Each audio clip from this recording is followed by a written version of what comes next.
राजकारण, राजदरबार, राज ठाकरे.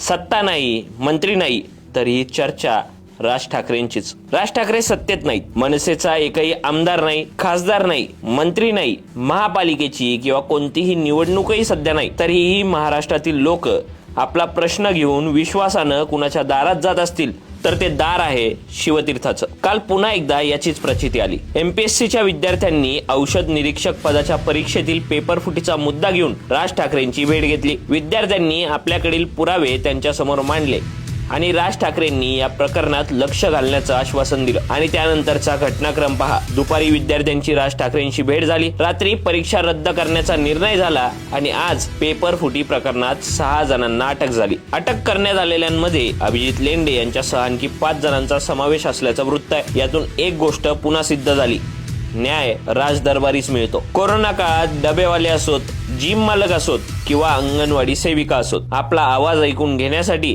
त्यांनी शिवतीर्थाचा दरवाजा ठोठावला होता. नीट पेपर फुटीच्या आंदोलनाच्या काळातही विद्यार्थी राज ठाकरेंच्या घराखाली आंदोलनासाठी येत होते, कारण इथे आलो तर आपलं म्हणणं ऐकलं जाईल, आपल्यावर अन्याय होणार नाही आणि आपल्या प्रश्नासाठी हा माणूस उभा राहील, हा विश्वास त्यांच्या मनात होता. काल एमपीएससीचे विद्यार्थी शिवतीर्थावर आले. कंत्राटदार आपले प्रश्न घेऊन येतात, सामान्य माणूस आपली व्यथा घेऊन येतो. निवडणूक नसताना लोक येतात, सत्ता नसताना लोक येतात, पद नसताना लोक येतात. कारण राज ठाकरे यांच्याकडे केवळ पदाची सत्ता नाही तर लोकांचा विश्वास आहे. आणि म्हणून पुन्हा एकदा स्पष्ट झालंय, राज ठाकरे सत्तेत नसले तरी ते महाराष्ट्राच्या राजकारणातील महत्त्वाचं सत्ता केंद्र आहेत.